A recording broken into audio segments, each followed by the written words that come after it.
Hello.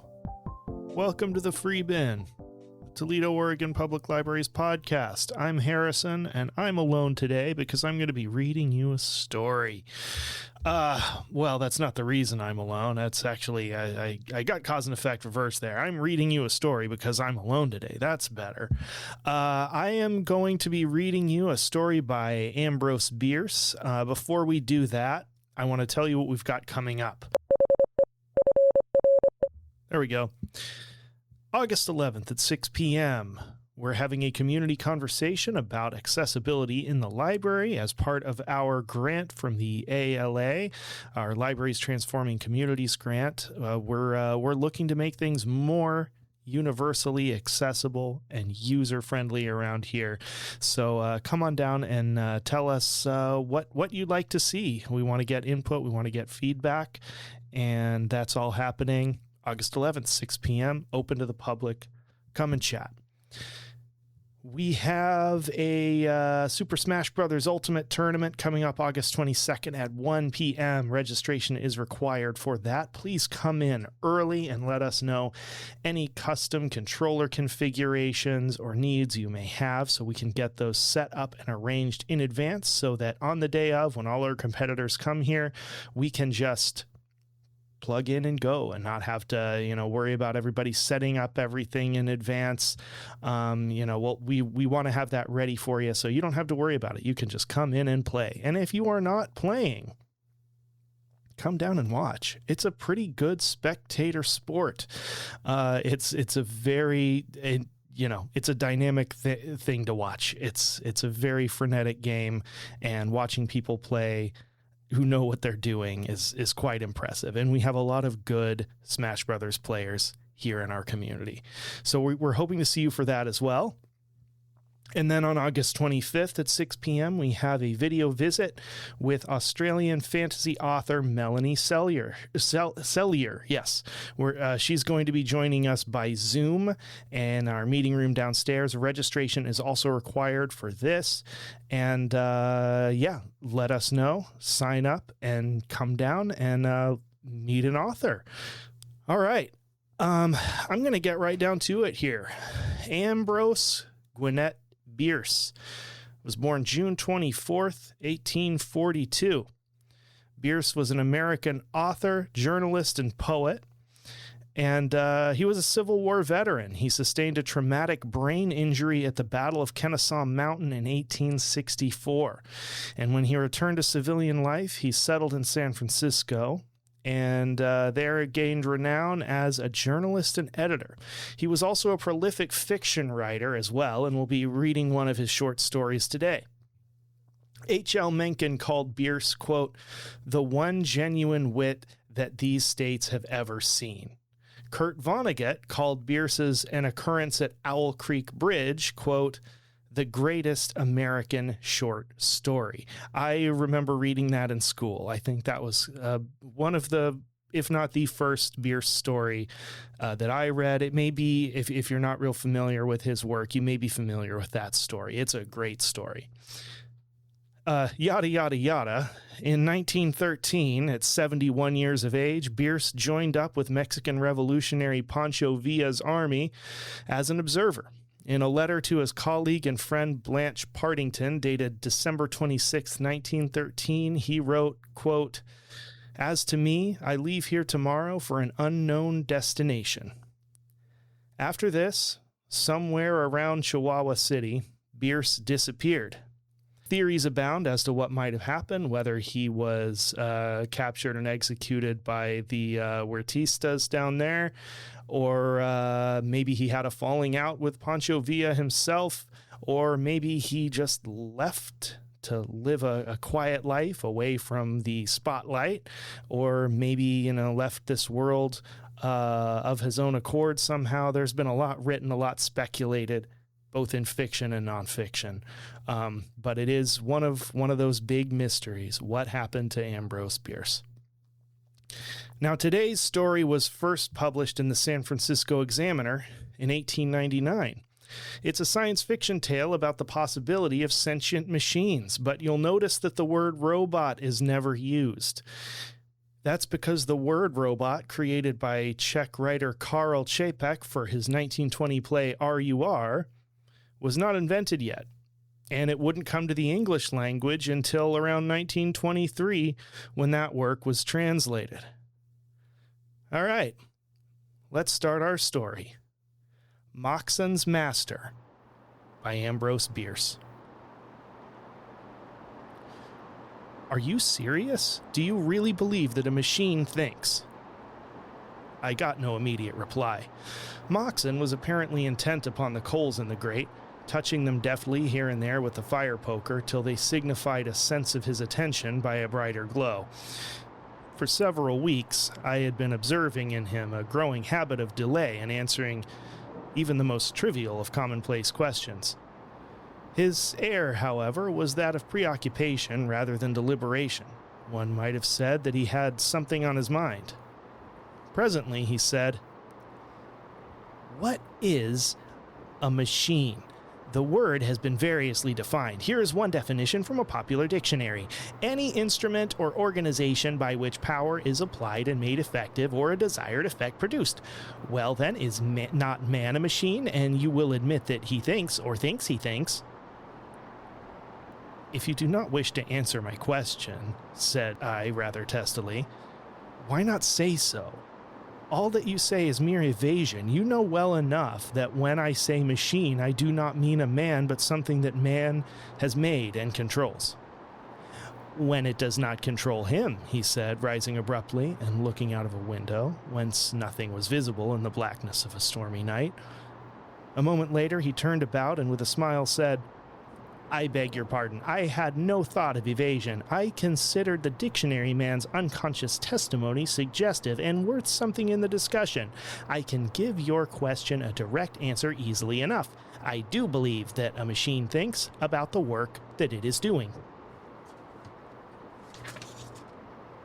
That was direct enough, certainly. It was not altogether pleasing, for it tended to confirm a sad suspicion that Moxon's devotion to study and work in his machine shop had not been good for him. I knew, for one thing, that he suffered from insomnia, and that is no light affliction. Had it affected his mind? His reply to my question seemed to me then evidence that it had. Perhaps I should think differently about it now. I was younger then, and among the blessings that are not denied to youth is ignorance. Incited by that great stimulant to controversy, I said, "And what, pray, does it think with in the absence of a brain?" The reply, coming with less than his customary delay, took his favorite form of counter-interrogation. "With what does a plant think in the absence of a brain?" "Ah, plants also belong to the philosopher class. I should be pleased to know some of their conclusions. You may omit the premises." "Perhaps," he replied, apparently unaffected by my foolish irony, "you may be able to infer their convictions from their acts. I will spare you the familiar examples of the sensitive mimosa, the several insectivorous flowers, and those whose stamens bend down and shake their pollen upon the entering bee in order that he may fertilize their distant mates. But observe this. In an open spot in my garden I planted a climbing vine. When it was barely above the surface, I set a stake into the soil a yard away. The vine at once made for it, but as it was about to reach it after several days, I removed it a few feet. The vine at once altered its course, making an acute angle, and again made for the stake. This maneuver was repeated several times, but finally, as if discouraged, the vine abandoned the pursuit, and ignoring further attempts to divert it, traveled to a small tree farther away, which it climbed. Roots of the eucalyptus will prolong themselves incredibly in search of moisture. A well-known horticulturalist relates that one entered an old drain pipe and followed it until it came to a break, where a section of the pipe had been removed to make way for a stone wall that had been built across its course. The root left the drain and followed the wall until it found an opening where a stone had fallen out. It crept through and, following the other side of the wall back to the drain, entered the unexplored part and resumed its journey." And all this? Can you miss the significance of it? It shows the consciousness of plants. It proves that they think. Even if it did, what then? We were speaking not of plants but of machines. They may be composed partly of wood that has no longer vitality, or wholly of metal. Is thought an attribute also of the mineral kingdom? How else do you explain the phenomena, for example, of crystallization? I do not explain them. Because you cannot without affirming what you wish to deny, namely intelligent cooperation among the constituent elements of the crystals. When soldiers form lines or hollow squares, you call it reason.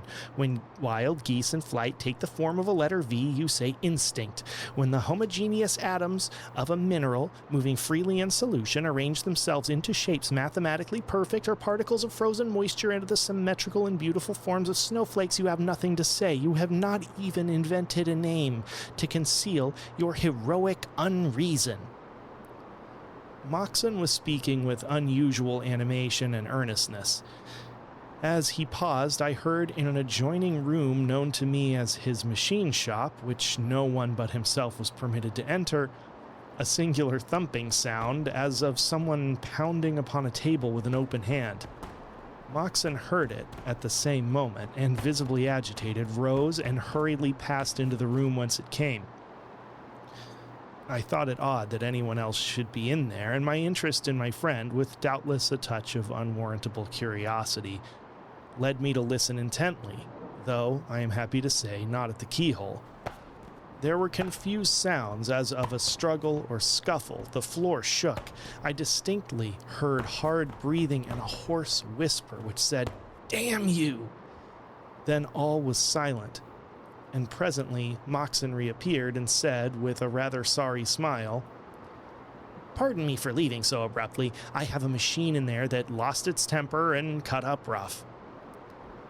Fixing my eyes steadily upon his left cheek, which was traversed by 4 parallel excoriations showing blood, I said, "How would it do to trim its nails?" I could have spared myself the jest. He gave it no attention, but seated himself in the chair that he had left and resumed the interrupted monologue as if nothing had occurred. Doubtless, you do not hold with those, I need not name them to a man of your reading, who have taught that all matter is sentient, that every atom is a living, feeling, conscious being. I do. There is no such thing as dead, inert matter. It is all alive, all instinct with force, actual and potential, all sensitive to the same forces in its environment and susceptible to the contagion of higher and subtler ones, residing in such superior organisms as it may be brought into relation with, as those of man when he is fashioning it into an instrument of his will. It absorbs something of his intelligence and purpose, more of them in proportion to the complexity of the resulting machine and that of its work. Do you happen to recall Herbert Spencer's definition of life? I read it 30 years ago. He may have altered it afterward for anything I know, but in all that time I have been unable to think of a single word that could profitably be changed or added or removed. It seems to me not only the best definition, but the only possible one. Life, he says, is a definite combination of heterogeneous changes, both simultaneous and successive in correspondence with external coexistences and sequences. That defines the phenomenon, I said, but gives no hint of its cause. That, he replied, is all that any definition can do. As Mill points out, we know nothing of cause except as an antecedent, nothing of effect except as a consequent. Of certain phenomena, one never occurs without another, which is dissimilar. The first in point of time we call cause, the second effect. One who had many times seen a rabbit pursued by a dog and had never seen rabbits and dogs otherwise would think the rabbit the cause of the dog. But I fear, he added, laughing naturally enough, that my rabbit is leading me a long way from the track of my legitimate quarry. I'm indulging in the pleasure of the chase for its own sake. What I want you to observe is that in Herbert Spencer's definition of life, the activity of a machine is included. There is nothing in the definition that is not applicable to it.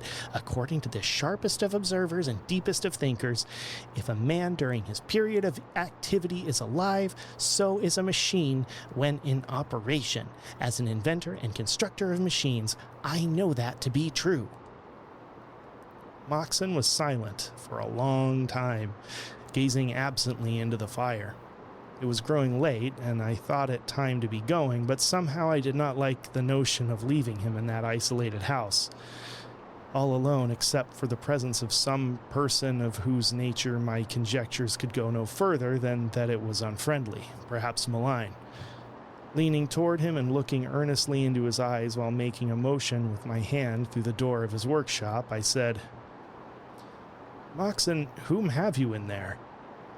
Somewhat to my surprise, he laughed lightly and answered without hesitation. "No, buddy. The incident that you have in mind was caused by my folly in leaving a machine in action with nothing to act upon, while I undertook the interminable task of enlightening your understanding. Do you happen to know that consciousness is the creature of rhythm?" "Oh, bother them both," I replied, rising and laying hold of my overcoat. "I'm going to wish you good night, and I'll add the hope that the machine which you inadvertently left in action will have her gloves on the next time you think it needful to stop her." Without waiting to observe the effect of my shot, I left the house. Rain was falling, and the darkness was intense. In the sky, beyond the crest of a hill toward which I groped my way along precarious planked sidewalks and across miry, unpaved streets, I could see the faint glow of the city's lights, but behind me nothing was visible but a single window of Moxon's house. It glowed with what seemed to me a mysterious and fateful meaning. I knew it was an uncurtained aperture in my friend's machine shop, and I had little doubt that he had resumed the studies interrupted by his duties as my instructor in mechanical consciousness and the fatherhood of rhythm. Odd and in some degree humorous as his convictions seemed to me at that time, I could not wholly divest myself of the feeling that they had some tragic relation to his life and character, perhaps to his destiny, although I no longer entertained the notion that they were the vagaries of a disordered mind. Whatever might be thought of his views, his exposition of them was too logical for that. Over and over his last words came back to me. Consciousness is the creature of rhythm. Bald and terse as the statement was, I now found it infinitely alluring.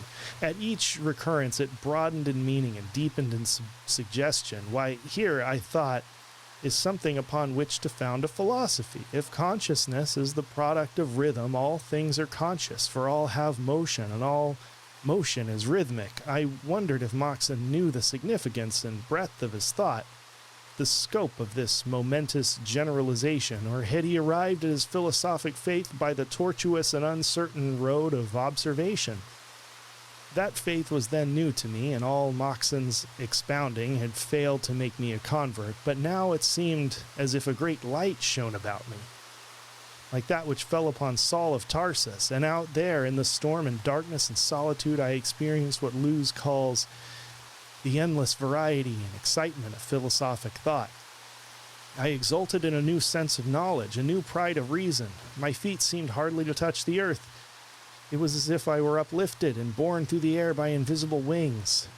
Yielding to an impulse to seek further light from him whom I now recognized as my master and guide, I had unconsciously turned about, and almost before I was aware of having done so, found myself again at Moxon's door.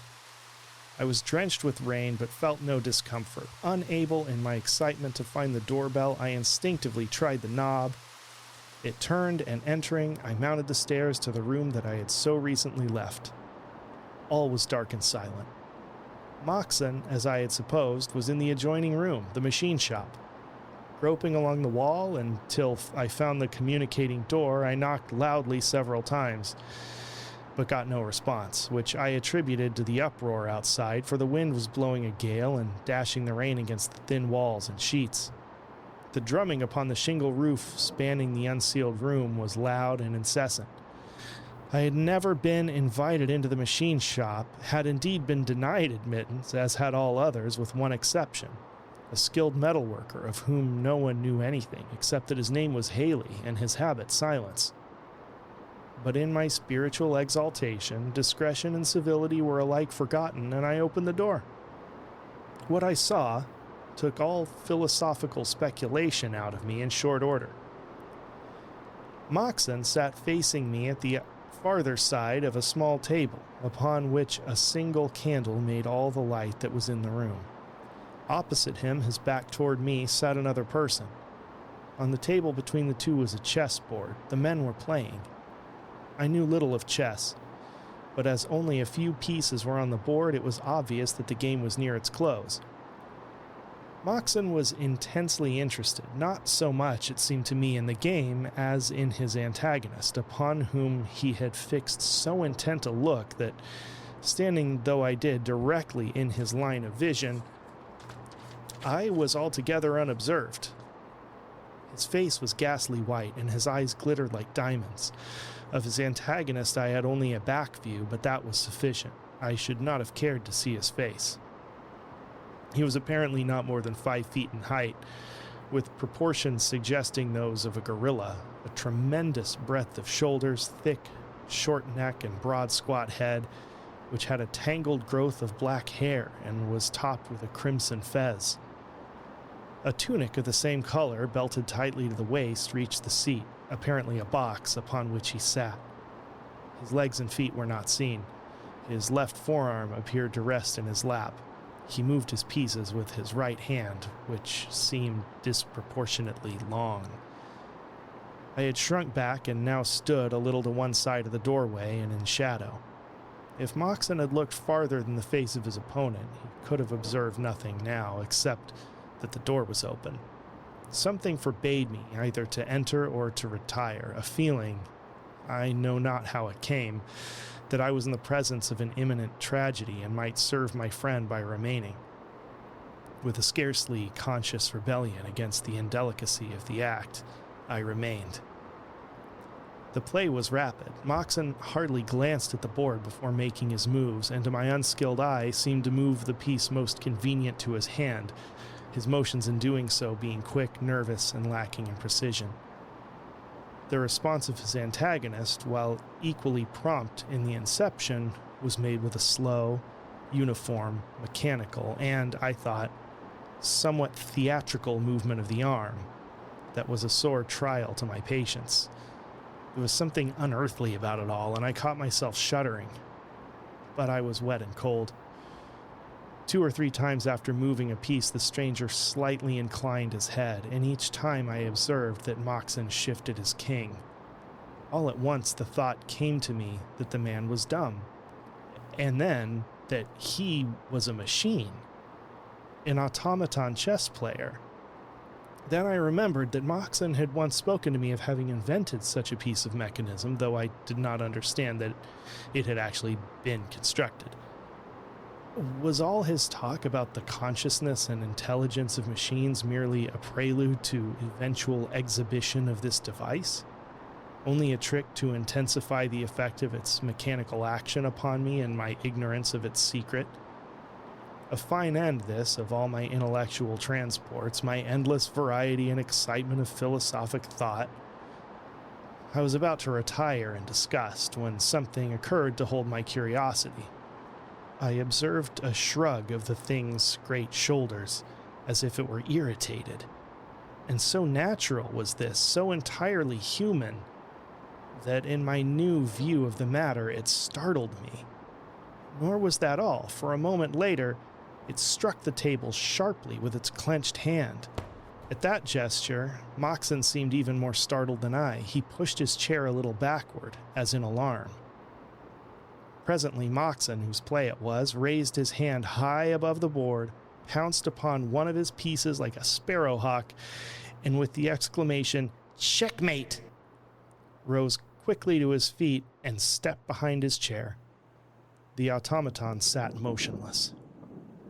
The wind had now gone down, but I heard, at lessening intervals and progressively louder, the rumble and roll of thunder.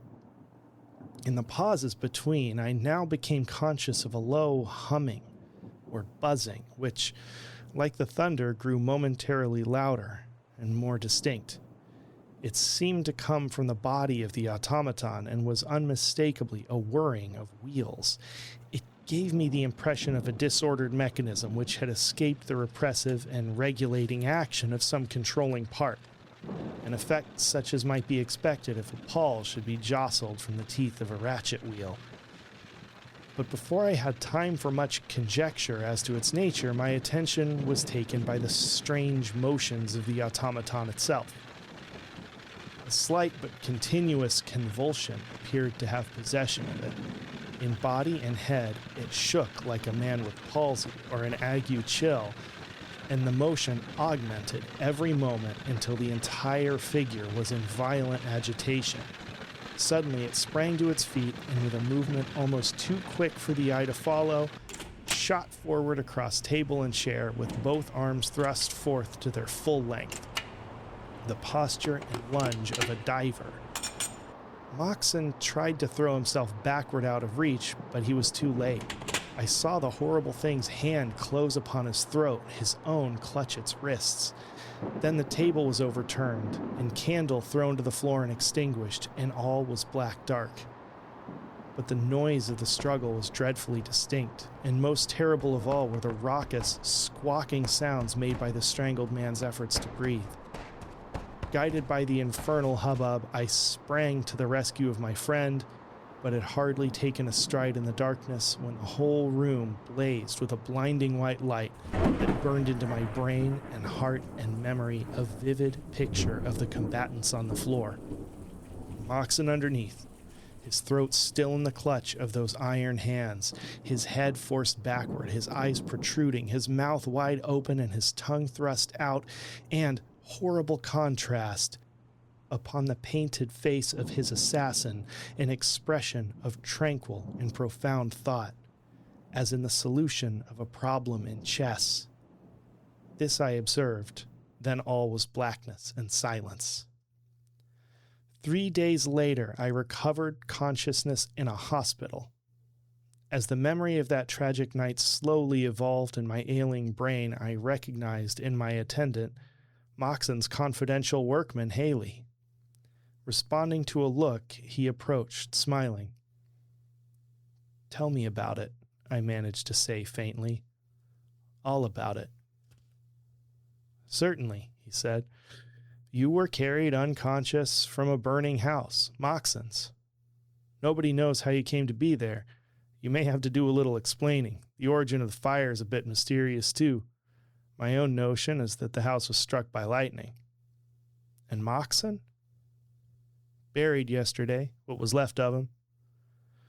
Apparently this reticent person could unfold himself on occasion. When imparting shocking intelligence to the sick, he was affable enough. After some moments of the keenest mental suffering, I ventured to ask another question. "Who rescued me?" "Well, if that interests you, I did."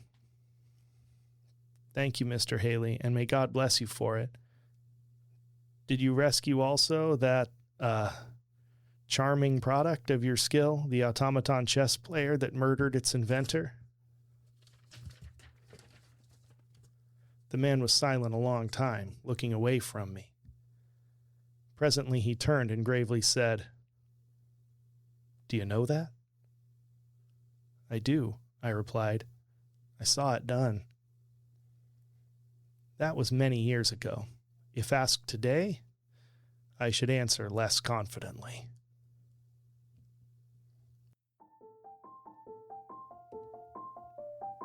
The Free Bin is a production of the Toledo Public Library, which is part of the Lincoln County Library District in beautiful Lincoln County, Oregon. Writing by Harrison Baker and Cindy Bilek. Original music and editing by Harrison Baker.